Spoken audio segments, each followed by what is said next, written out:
तुम्हाला जसं सांगितलं बाहेरचं खाऊ नका, मग आम्ही काय विचार केला बाहेरचं खाऊ नका, मग यांना काय करा. मग आम्ही बटाटा चिप्स बनवायचं मशीन घेतलं, बटाटा चिवडा बनवायचा. तुम्ही तुमचे आलू आणा, करून न्या फुगट. हळद पावडर करा, मिरची पावडर करा, धने पावडर करा, शेवाय करा, पापड करा, डाळी करा, गोड तेल करा, उसाचा रस काढा. हे सगळ्या मशनी पंचायतमध्ये फुकट वर्षभर. उसाचा रस पण बाजारात प्यायचा नाही, भेसळ राहती. आता तुम्ही शंका घेईन रसात कशी काय भेसळ येईल. रसात भेसळ नाही येत, पण बर्फात. लातूरला रात्री एक म्हातारं मेलं, त्याला बर्फात ठेवलं दवाखान्यात. सकाळी ॲम्ब्युलन्सवाल्याला सांगितलं याला याच्या गावाला नेऊन घाला. त्यांना म्हातारं सोडून गेलं आणि येताना बर्फ रसावाला लिखला. आम्ही म्हणतो टाक, अजून टाक, ते हा लय लोक बाहेर भरोसा ठेवायचं नाही. आपलं आपलं आपल्या गावावर भरोसा ठेवा, आपल्या जवळच्या लोकांवर भरोसा ठेवा. कमी पडलं तर मग ना, पण बाजारातलं नको रे बाबा. आता कचरा लोकांच्या घरून आणतो आम्ही. शेती करायला ट्रॅक्टर आहे आमच्याकडं.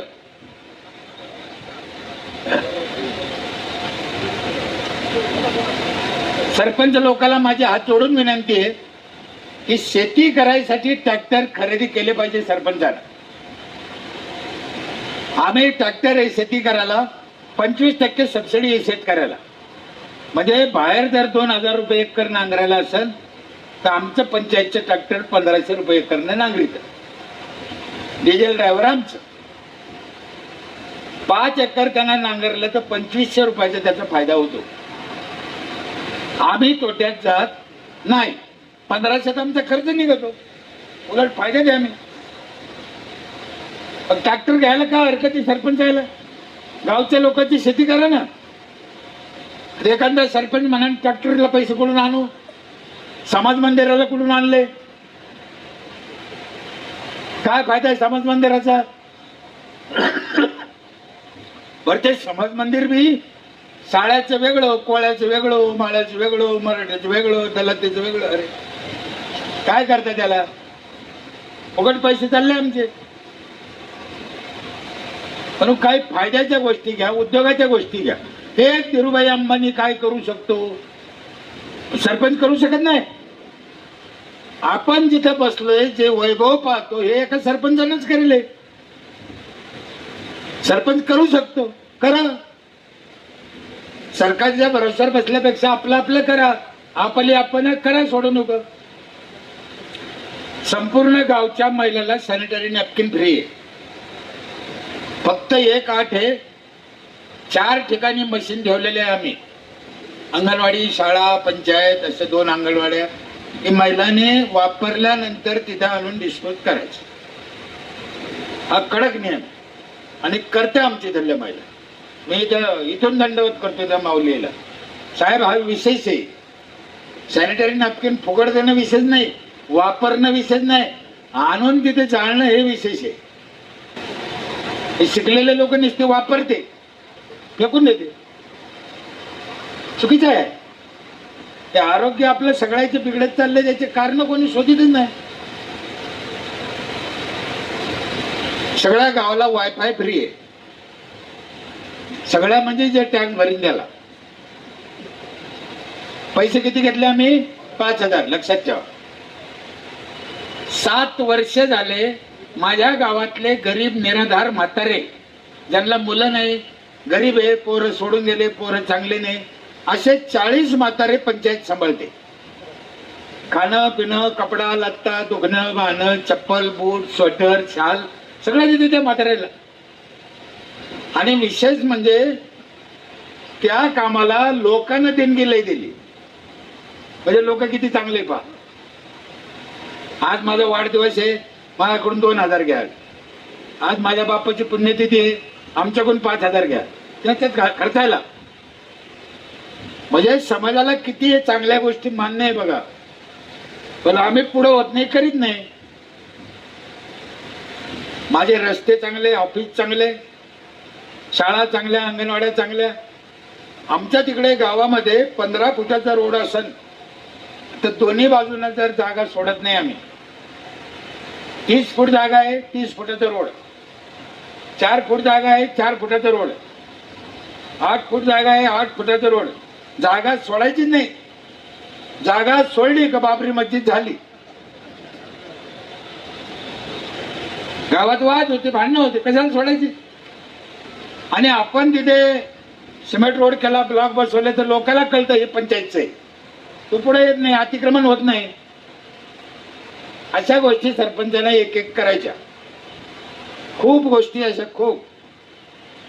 कचरा लोकांच्या घरून आणतो आम्ही, आमचा ट्रॅक्टर आहे, दर घरी जातो, दर घरी रोज कचरा घेऊन येतो, त्याचं खत करतो. प्लास्टिक वेगळं घेतो आम्ही. कचऱ्यात खत द्यायचं नाही, प्लास्टिक द्यायचं नाही. महिला मंडळ हात जोडून विनंती आहे, प्लास्टिक कचऱ्यात टाकू नका, प्लास्टिक जाळू नका. जाळलं तर तुम्हाला कॅन्सर होतो. आणि फेकायचं नाही, जमा करून खायचं. तुम्ही म्हणून त्याचं काय करा, सरपंचाची दारी नेऊन टाका. तो पाहिजे काय करायचं. आम्ही लोकांना सांगितलं कचरा बाजूला द्या, लोक काय ऐकत नाही. मग एक पिशवी केली आम्ही पंचायतच्या नावाची मोठी.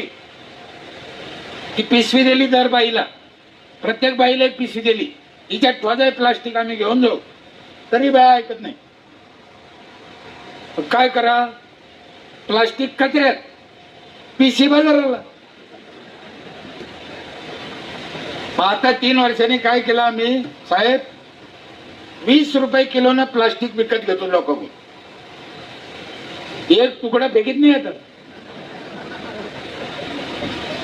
बाया एवढ्या हुशार झाल्या, तिचं तर ठुतीच.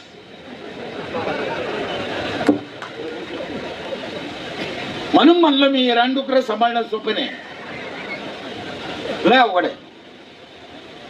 मी पहिले सांगितलं, मी लय कपटी आहे, लय काळा आहे आतून बाहेरून. हे असं केलं तेव्हा गाव सुधारलं. लग्नाच्या नोंदी करीत नाही बाया. मी जन्माची नोंद घ्यायचीच बंद केलं. एका बाईला अडवलं, ती म्हणे काहून घेत नाही माझ्या पोराची नोंद. म्हणलं तू लग्न सर्टिफिकेट काय गं. ती म्हणे माझं लग्न सर्टिफिकेट नाही. म्हणलं म्हणजे कोणाचं आहे. तेव्हा तिला कळलं. तिला राग आला, मला शिवाय द्यायला, रडी पलटी. पण सगळ्या गावाला माहीत झालं लग्नाचं सर्टिफिकेट लागतं. आता सगळं गाव लग्नाची नोंदी करू राहिलं. आणि लग्नाची नोंद करायला TC जोडा लागते. 18 वर्षाच्या आपल्या पोरीचं लग्न होत नाही माहीत. एखाद्या कुत्ता आहे ना, आपण मेल्याची नोंद करीत नाही. ग्रामपंचायतला 20 दिवसाचा अधिकार, 20 अधिकार संपतो. तुम्ही 6 महिन्याने गेले दाखला द्या, देता येत नाही. गावात वाद होतो, भांडणं होतो. आम्ही काय केलं, जर कोणाचं म्हातारी मेलं, तू नको येऊ बाबा, तुझ्या घरात दुःख येतं, कोणाच्या हाती अर्ज पाठव. एक अर्ज आला का त्याच्या बापाच्या मौतीला 3000 रुपये नगदी देतो. मग ते म्हातारं मेलं रे मेलं.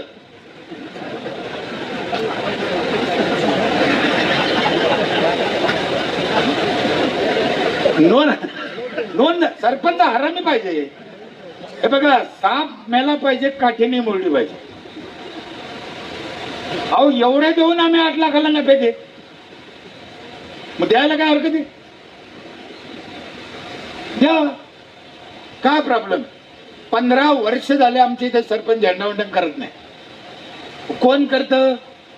जी बाई पहिल्या दिवशी पहिली पावती फाडीन 1 एप्रिलला, तिच्या हातानं 15 ऑगस्टचं झेंडावंदन. 4 महिलाच्या हातानं 4 झेंडावंदन होते आमच्या इथं. बाळा खुश हो. मार्च महिन्यात पैसे घेऊन निघते.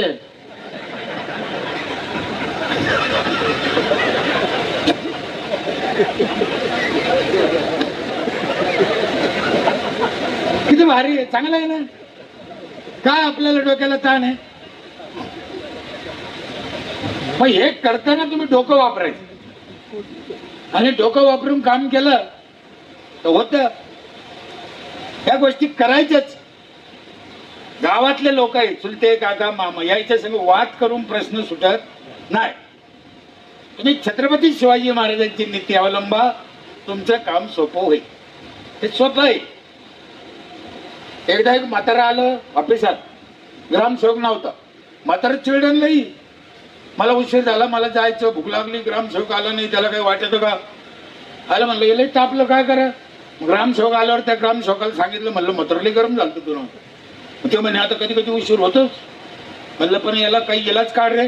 ते म्हणे तुम्हीच सांगा इलाज. मग म्हणलं त्याला सांगितलं, म्हणलं ह्या मशनी भेटत आहे, त्या मशनी आण 2-3 मशनी आणल्या आम्ही, पंचायतमध्ये ठेवल्या. बाबा आले का वृद्धासाठी त्या मशनी, बाबाला खुर्चीवर बसायचं, बाबा इथं बसा, आणि बाबाचे पाय त्या मशनीत ऑटोमॅटिक जाते, बटन दाबून द्यायचं, त्या मशनी बाबाच्या पायाची मसाज करते. बाबा उठतच नाही ना, त्याच येईन आपलाच आहे, कुठे चालला?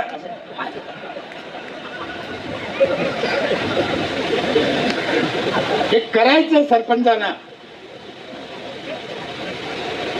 बस अहो, गावातल्या वाडवडिलाचे पाय सुद्धा सरपंच दाबू शकतो, आणि दाबायलाच पाहिजे. म्हातारा माणसं तर राग काय करतं का? मी लई लोकांना सांगितलं, म्हाताराला जेव घाला, म्हातारा ते आम्हाला शिकिते.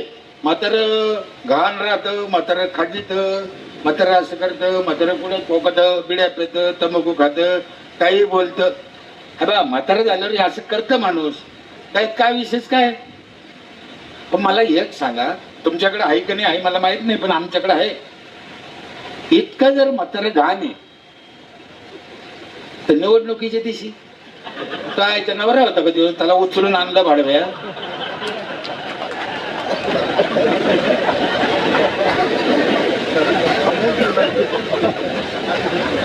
आणलं ना, खांद्यावर आणलं, म्हणजे खांद्यावर.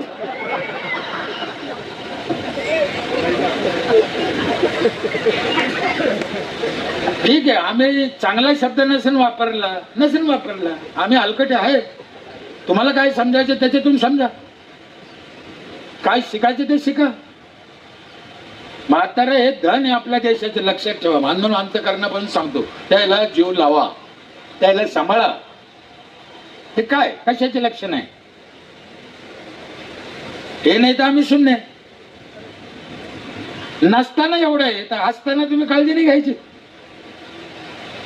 घ्यायलाच पाहिजे. प्रत्येक माणसानं त्या जुन्या धनाची किंमत केली पाहिजे, त्यांना सांभाळलं पाहिजे, त्यांची व्यवस्था केलीच पाहिजे. मग ते कोण्या जातीचा असो, कोणाचाही असो. आम्ही या सगळ्या गोष्टी केल्यामुळं 42 CCTV कॅमेरे मध्ये येते, सगळं गाव दिसतं. बाई घराच्या बाहेर निघली का पहिले पदर घेते, नाही तर त्या मेलेला ऑफिसात दिसतात. तुमच्या इथे पण 48 कॅमेरे दिसले मला. CCTV कॅमेरे गरज आहे, विज्ञानाबरोबर चाललं पाहिजे. माझ्या इथे 27 ठिकाणी बेसिन आहे हात धुवायला रस्त्याला. हो, रस्त्याला बेसिन पाहिजेच हो, त्यांना थुकायचं कुठं? आपण जनरली काय करतो, इथं थुकू नका, मग कुठे थुका? इथे कचरा टाकू नका, मग कुठे टाका? इथे लघवी करू नका, मग पॅन्डीत करा, करा कुठं? इथे लघवी करा, इथे कचरा टाका, इथे थुका, असं लिहा ना. हे सोपं सोडून देते. आम्ही 27 ठिकाणी बेसिन केले, प्रत्येक बेसिनवर लिहिलं इथं थुका. या समाजाची नाडी ओळखायची, आणि नाडी ओळखणाऱ्यांनाच सरपंच व्हायचं. सरपंचाला हे सगळं कळतं बरं का. तुम्हाला अंतकरणात पासून सांगतो, सरपंच एवढा हुशार माणूस त्या गावात पैदा होईल नाही. नंबर 1 चकवाला. पण तो सरपंच झाल्यावर येड्यावणी करतो. आधी लय हुशार राहतो. अहो, नवऱ्याचं मतदान एकीकडे, बायकोचं मतदान एकीकडे करतो तो. ही कला फक्त सरपंचात आहे, आमदारात नाही. बरोबर साहेब, माई शपथ मी करेल आहे ना. नवरा बायकोचं मतदान 2 ठिकाणी करणं काय कला आहे, आश्चर्य आहे जगातलं. सरपंच करतो. आणि सरपंच निवडणुकीसाठी जे केलं ना तेच आता करायचं फॉर्म्युला द्यायला. साडूला फोन कर, मेवण्याला फोन कर, पैशाचा वापर कर, पाय पड, जेऊ घाल, तर माळ करायला दारू पाजली. आता काय झालं? म्हणून करावं. सरपंचाला अभ्यास पाहिजे, वेळ पाहिजे, त्याच्याकडे ज्ञान पाहिजे, लढायची ताकद पाहिजे. सरपंचाच्या जीवावर आमदार होतो, आमदाराच्या जीवावर सरपंच होत नाही. म्हणून सरपंचानं सरपंचाची ताकद ओळखली पाहिजे. लय ताकद आहे सरपंचात, भयानक. मी एकदा रिलायन्स वाल्याचं केबल खोदायचं होतं, साध्या रस्त्यानं, जमिनीच्या रस्त्यानं. जेसीबी चालू होतं, मी अडवलं. बोललं काय काम चालू आहे? मला वाटलं शेतकऱ्याची पाईपलाईन आहे. ते म्हणे रिलायन्सचं केबल आहे. अरे म्हणलं बंद कर, रिलायन्सचं केबल. मला माहित नाही सरपंचाला, गावात खोदू मग रोड नव्हता, मातीतून. ते असं तसं बोल. म्हणलं पहिले बंद कर, नाही तर मार खाशीन घेण्या देण्याचा. तो काय संबंध? बंद केलं त्यानं. साहेबाला फोन केला त्याच्या साहेब मला फोनवर बोलू राहिला म्हणे द्या त्याच्याकडे. म्हणलं मी नाही घेत फोन. तो साहेबाला म्हणा ऑफिसात येऊ द्या. ते दुसऱ्याच्या ऑफिसात आलं. काहून बंद केलं? म्हणलं आम्हाला विचारलं का तो आमच्या शहरात काम करू राहिला, खोदू राहिला? तर म्हणे नाही. म्हणलं बा परवानगी घे ना, आम्ही देतो तुला परवानगी. ते जरा रागरागच गेलं. इकडे जाय तिकडे जाय, आमदाराकडे गेलं, शिवकडे गेलं. ते सगळे म्हणे भाऊ दुसरीकडे असतं तर आम्ही बोललो असतो. तिथं काही खरं. त्यानं काय सांगितलं म्हणे, त्याने अर्ज करायला सांगितलं. तू कर म्हणे, तू डोकं लावूच नको म्हणे. त्या आला, त्यानं अर्ज केला, द्या म्हणे परवानगी. म्हणलं आता मीटिंग मध्ये ठेवीन. मला कुणा अक्कल होती याचं काय करायचं? मग शिवसाहेबाला फोन केला. म्हणलं शिवसाहेब असं असं काम आडीलं म्या, आता त्यांना अर्ज दिला, आता काय करू? शिवसाहेब म्हणे त्याचा अर्जाची झेरॉक्स आणि तुम्ही एक अर्ज द्या म्हणे, का आम्हाला मार्गदर्शन करा, मग आम्ही तुम्हाला कळवू म्हणे काय करायचं. दोन्ही पत्र पाठवले जिल्हा परिषदला. जिल्हा परिषदनं एक बांधकाम खात्याचा इंजिनियर पाठवला. माझ्या शिवारात कुठून कुठ लोक जातं ते खोदकाम, ते पाहिलं, मोजलं. अर्धा किलोमीटर होते ते मातीतलं खोदकाम. आणि आम्हाला पत्र दिलं की त्यांच्याकडून 2,35,000 घ्या, त्याला एनओसी द्या. माई शपथ, मुलीची शपथ, मला काही अक्कल नव्हती त्याची. तुम्ही विचार करा हे काय चाललं असेल देशात. द्या उघड ना. आम्हाला ज्ञानच नाही, पंचायतीच्या अधिकाराला चॅलेंजच नाहीये. आम्हाला नेट दिलं या सरकारने, पंचायतला नेट.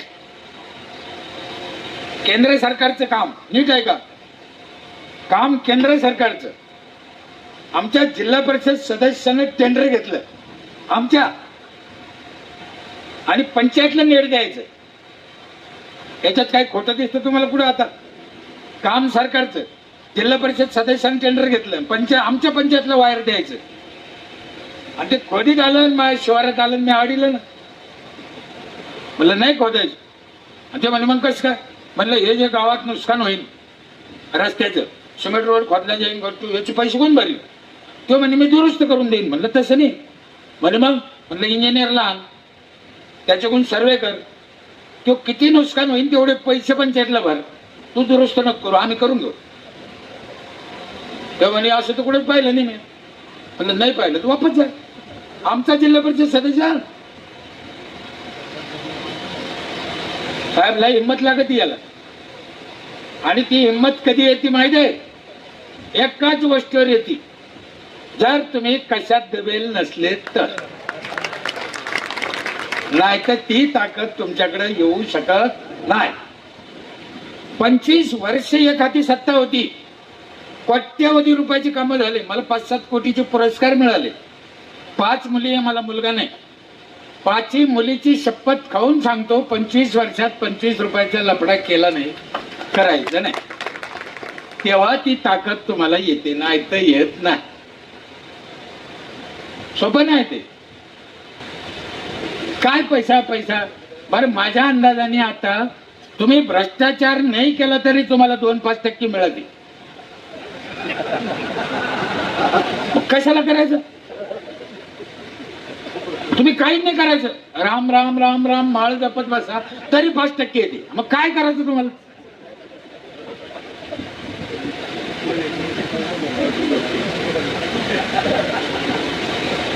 हे जगातलं सत्य आहे, बोलायचं मोकळं, काय त्याच्यात काय आहे तर आहे. मला त्या 5%वर ऑब्जेक्शनच नाही माझं.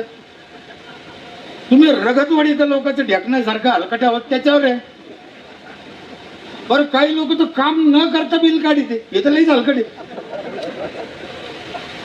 काम न करता वाईट आहे ना हो. मग ते काम आलेलं, मग ते व्हिडिओ शिवकडे गेला. शिवसाहेबांनी एकदा समजून पाहिलं मला. ते म्हणे राव ते काय ऐकत नाही माणूस, काय करा. 6 महिने बंद पडलं काम. तो म्हणे मी पैसे भरीत नाही. तो बी जिल्हा परिषद सदस्य जिदीला लागला. मला जिदीचा विषय नाही त्याच्यात, तू दुरुस्त करून देणार आहे ना, मग तेच आम्ही म्हणून राहिलो का इकडे पैसे भरा आम्ही करून घेऊ. तू नाही आल्यानंतर तर तू काय करतो? आम्ही 6 महिने पडलं. बरं केवळ आम्हालाच घ्यायचं पंचायतला नेट. शेवटी शिवसाहेबांनी एकदा फोन मला बोलिलं आणि साहेब लय दिवस झाले काम बंद पडलं, काही करा. बरं माझ्यापासून पुढे जायचं उजून ते रोखलं. काही करा म्हणे, मार्ग काढा त्याला आणि ते केबल जोडा. म्हणलं साहेब एक मार्ग आहे. म्हणजे काय? मला ते नवीन मशीन निघालं म्हणते, ते खालूनच वायर घालायचं आणि खालूनच काढायचं, वर नुकसान होत नाही. आता शिवसाहेबाला माहित होते ते लय महाग आहे, खर्चिक काम आहे म्हणे, आपल्याकडे मशीन कमी आहे, बाहेर आहे. लहान उडून आहे ना. त्याला बोलिलं, त्याला सांगितलं ती मशीन. तो म्हणे मी नाही आणली. साहेब म्हणे आणाच लागेल ते मशीन तुला. आता त्याला दमबाजी केली सदस्याला. 1 महिन्याच्या बाद त्याला ते मशीन आणलं. माझ्या गावापासून 1.25 किलोमीटर, ऑफिस पासून 1.25 किलोमीटर मागं काम बंद पडेल होतं. किती? 1.25 किलोमीटर. ते मशीन तिथं लावलं 1.25 किलोमीटर. तुम्हाला माहीत असेल कदाचित त्या गोष्टी सगळ्या, कारण तुम्ही चांगल्या भागातले लोक आहे. जे तिथून वायर घातलं त्यांना, तर आमचा ऑपरेटर जिथं बसतो ऑफिसात त्या खोलीत तिथंच निघालं. 1 रुपयाचं नुकसान नाही. जग किती पुढे गेलं विज्ञान, आपण विज्ञानाचा फायदाच घेत नाही. त्याने गंज प्रयत्न करून पाहिले, कोणती कोण जमलं नाही. म्हणून आमदार साहेब म्हणत होते ना टोकाचं पाहिजे, मी टोकाचंच आहे. ऐकतच नाही. स्मशानभूमी नव्हती ना, तर मी रस्त्यावर म्हातारा आडं जाळलेलं होतं. आडं उभं नाही, आडं रस्त्यात पण झालं. आणि एकच रस्ता गावाला जायला. 3 दिवस ती राख उचलल्याची ते वाटच बंद होती. कलेक्टर आले, पोलीस आले, धमक्या दिल्या, जलात टाकू असं म्हणलं. टाका. ते म्हणे तुम्हाला स्मशानभूमी असताना तुम्ही इथं का जाळलं? म्हणलं मला अशा गप्पा नको शिकू. स्मशानभूमी कुठे आहे बोटान दाखव. उद्या दाखवतो म्हणे. पेपर घेऊन आले. म्हणे गट नंबर 2 ही तुमची स्मशानभूमी आहे, 1 एकर. म्हणलं साहेब हे ठीक आहे, मला तसं सांगूच नका. स्मशानभूमी कुठे बोटान दाखवा. पुन्हा म्हणे उद्या सांगू. मोजणीदार आणले. गट नंबर 2 मोजला, पाहिला. सगळ्या गट नंबर मध्ये ऊस. आणि माझ्या सख्या चुलत्याचा. काय झालं असं तुम्ही विचार करा. कलेक्टरना काढून दिला. 10 लाख रुपये दिले. स्मशानभूमी चांगली झाली. 100-150 जांभळाचे झाड आहे, त्याच्यात जांभळाचे 200 क्विंटल जांभळं निघते. जांभळं बाया महिला आमुष्याच्या दिवशी स्मशानभूमीत घुसत आहे.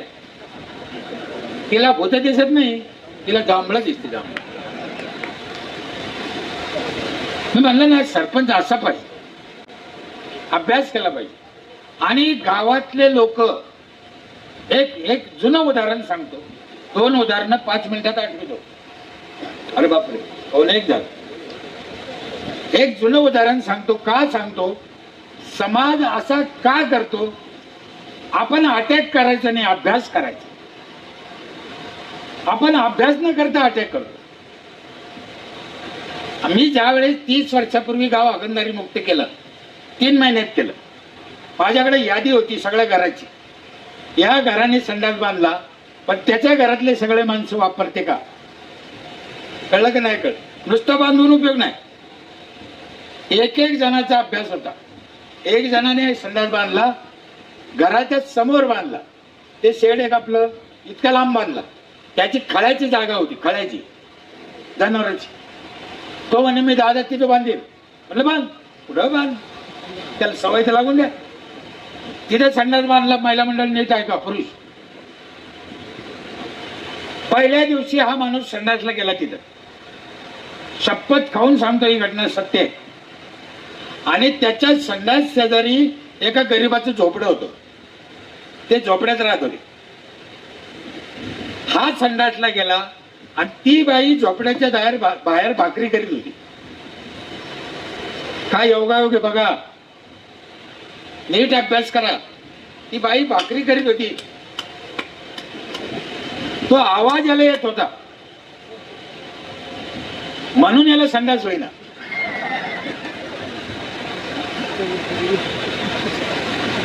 मी हे उदाहरण का सांगितलं? आम्ही अभ्यास करायला पाहिजे समाजाचा.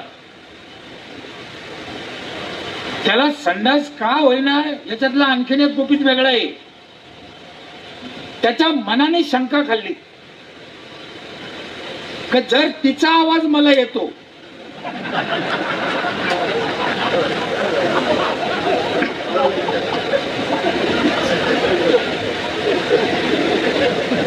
आणि त्याने दुसऱ्याची जायचं बंद केलं ना.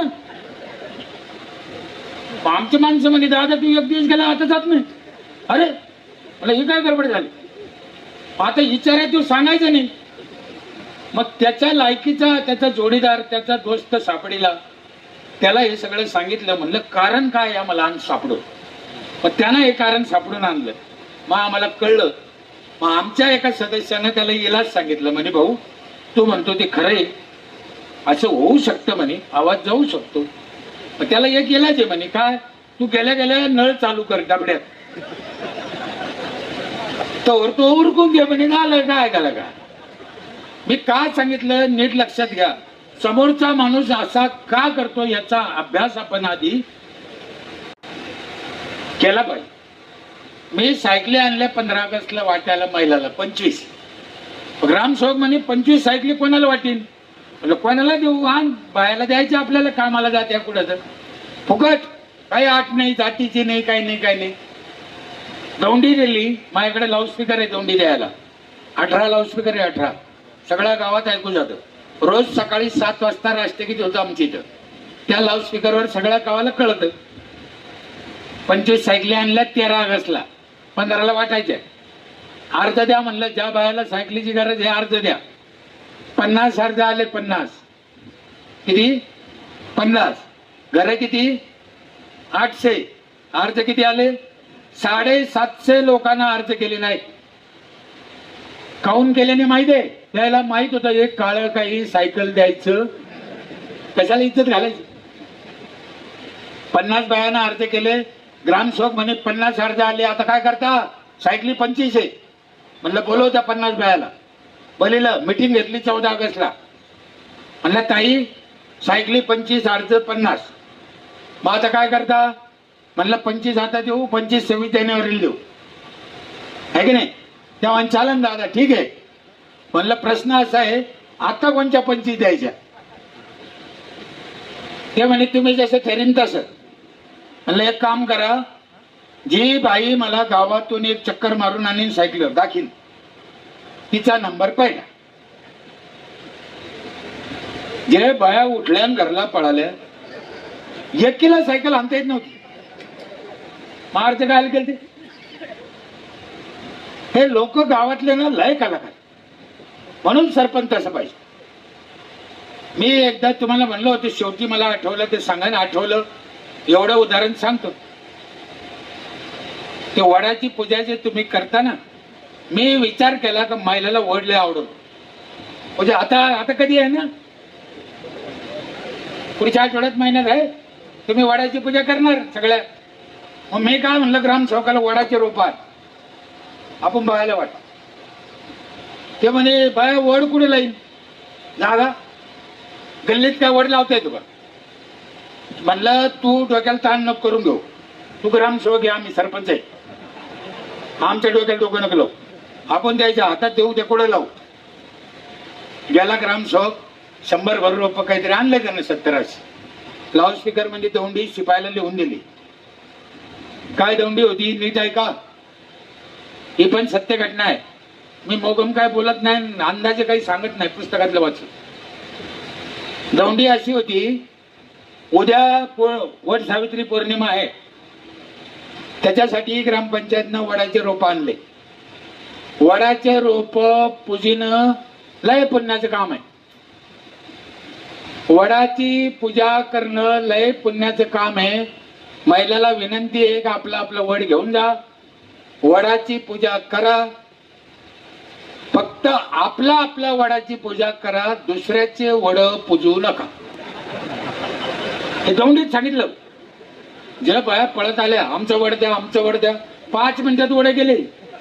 शंकर दादा ग्रामसेवक तर पाहतच राहिलं.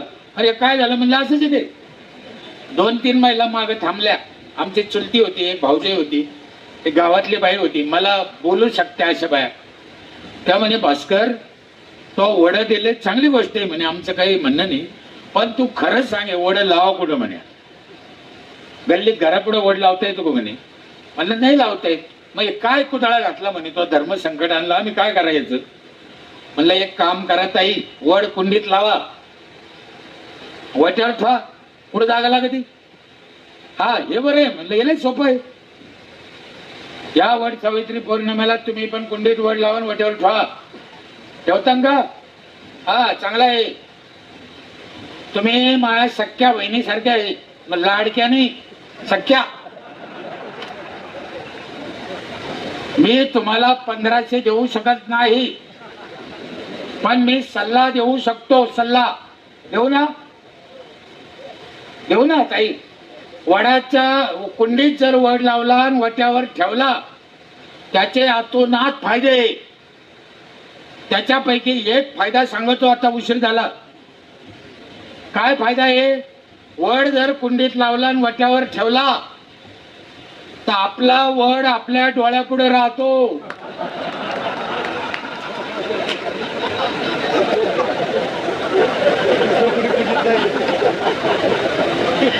जर वड्या खोड्याला लावला तर त्याला लय पारुंब्या फुटा द्या.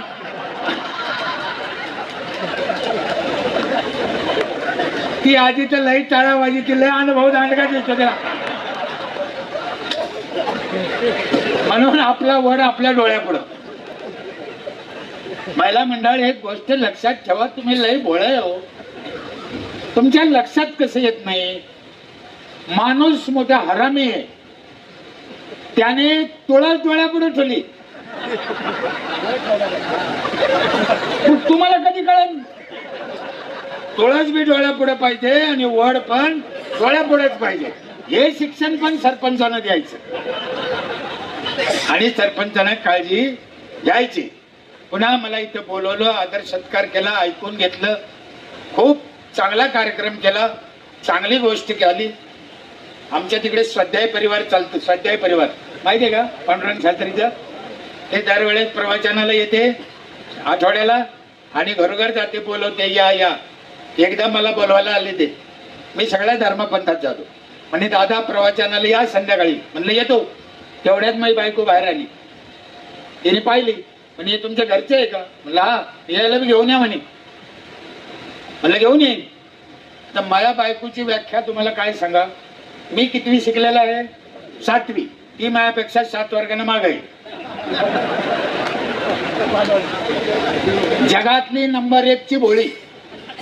लग्न झालं, तिला स्वयंपाक येत नव्हता, साडी नेसता येत नव्हती दादा. मी निंदा नाही करत तिची, ती जशी आहे तशी होती.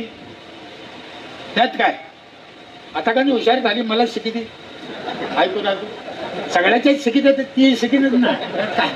अक्कल असू का नसू, बाई शिकिती एवढं चांगलं आहे. पण हा ना, कोणाची बायको शिकिती चांगलं आहे. आता ते घेऊन या म्हणलं या बाईला कसं काय नाही गावात. आता तिलाच भोळी होती ना, तिला काही कळतच नव्हतं. नेलं मंदिरापुढे बसलो, कार्यक्रमाला उशीर होता. ती ताई काय म्हणे, आयोजक 10-10 15 मिनिटा उशीर आहे, आपण एक खेळ खेळू. म्हटलं काय खेळ आहे? म्हणे जोडी जोडीचे खेळ. अरे बापरे म्हण, जोडी जोडीचे खेळ म्हणजे इथे संग खेळ खेळायचा? गेला मेला सरपंच तू आता, तो काय खरं नाही. म्हणलं इलाज बी नाही. म्हणलं खेळ समजून सांगा आम्हाला, सत्य घटना आहे. त्या ताईने खेळ समजून सांगितलं. महिला नीट ऐका तुम्ही पण. तो खेळ असा होता, महिला एका बाजूने बसल्या, पुरुष एका बाजूने लईने. महिलाला लक्ष्मी म्हणत होते, पुरुषाला नारायण. लक्ष्मी नारायण. तो खेळ असा होता, लक्ष्मीला एक प्रश्न कानात विचारायचा, 1-2, आणि तिच्या नावानं उत्तर लिहून घ्यायचं. तिनं जे उत्तर दिलं ते, तोच प्रश्न तिच्या नवऱ्याला विचारायचा गपचिप. त्यानं उत्तर द्यायचं, ते लिहून घ्यायचं. दोघांचं उत्तर सारखं आलं पाहिजे.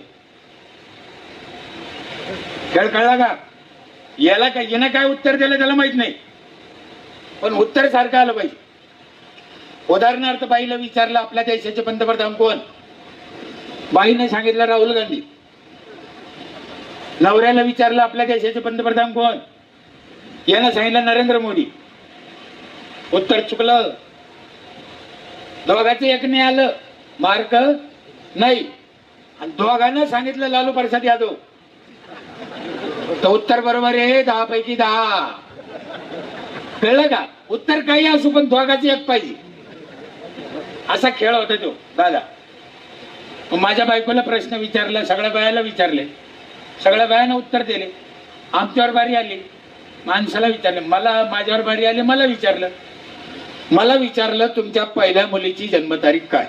मला मुली, माझ्या पहिल्या मुलीची जन्मतारीख होती 1-1-83. पहिल्या मुलीची जन्मतारीख 1-1-83. आता सांगायची खेळाचा नियम काय? दोघांचे आलं पाहिजे ना. अरे म्हणलं आता हिनं काय सांगितलं असेल. चांगला विचार केला आणि मी उत्तर देऊन टाकलं. म्हणलं मला काय माहित नाही भाऊ, 100% बरोबर आलं. तेच सांगितलं होतं तिनं, मला काय माहित नाही. वास्तविक पाहता 1-1-83 हे उत्तर मला माहित होतं, पण मी सांगितलं. त्याचं कारण असं आहे की मला माझ्या जोडीदाराला घेऊन चालायचं होतं. या जगात तुम्ही किती शिकले याला काही मान नाही. या जगात तुमच्यापाशी किती पैसा आहे यालाही काही मान नाही. मग या जगात तुम्हाला किती जणाला घेऊन चालता येतं त्याच्यावर तुमची किंमत आहे. मी पहिला चेअरमन पाहिला खाली बसलेला. ही घेऊन चालायची जी तुमची ताकद आहे, परमेश्वर तुम्हाला कमी पडणार नाही. माणसाला लागतच काय हो? स्वतःपेक्षा जगाच्या कल्याणाची इच्छा करत राहा आयुष्यभर. जे का रंजले गांधले त्याशी म्हणे जो आपण, देव तिथंच आहे. कोणी काही म्हणलं तरी जायचं अंबानीला पण आहे, जायचं मोदी साहेबाला पण आहे, जायचं तुम्हाला पण आहे, जायचं आम्हाला पण आहे. कशासाठी कमवायचं? आज चोऱ्या करून काऊन कमवायचं? उत्तम व्यवहारे जोडून या धन, महाराजांनी सांगितलं. तुमच्या आम्ही महाराजांचेच पाईक आहे, आम्ही छत्रपतीचे पाईक आहे. जगाचं ज्ञान जर कोणी दिलं असेल तर ते तुकाराम महाराजांनी दिलं. इतकं सोपं आणि साधं ज्ञान जगात नाहीये कुठं. एक अभंग कैक लाख कोटी अब्ज कोटीचा आहे. सरपंचानं गाथ्याचा अभ्यास केला पाहिजे, ज्ञानेश्वरीचा अभ्यास केला पाहिजे. विकास हा गाथ्यात दळलेला आहे. विकास कोणी म्हणून हे येडे काय? हो, विकास गाथ्यात आहे, विकास ज्ञानेश्वरीत आहे. म्हणून आम्ही गाथा ज्ञानेश्वरीचा अभ्यास केला पाहिजे. छत्रपती शिवाजी महाराजांचे विचार जोपासले पाहिजे आणि या समाजाला घेऊन चाललं पाहिजे. करा तो एकची धर्म, जगाला प्रेम अर्पावे. म्हणून साहेब, तुमची जी ही वृत्ती आहे, सगळ्या पक्षाच्या लोकांना बोललेलं, विविध क्षेत्रातल्या लोकांना बोललेलं, त्यांच्याशी प्रेम टिकून ठेवलं. तुम्ही एकमेकाशी निवडणूक अपुशट लढले सगळे, तरीही पण आज एकत्र बसले. ही तुमच्या तालुक्याची खासियत, ही तुमच्या पुढाऱ्याची खासियत. असेच एका विचारानं राहा. तालुक्याच्या गावाच्या विकासासाठी एकत्र या. राजकारणाच्या ठिकाणी राजकारण राहून द्या. तुमच्या प्रगतीला मी आशीर्वाद द्यायची गरज नाही. तुमचा विघ्नहर्ता समर्थ आहे. पुन्हा एकदा बोलायच्या नादात एक अर्धा शब्द चुकीचा गेला असेल, कान धरून माफी मागतो.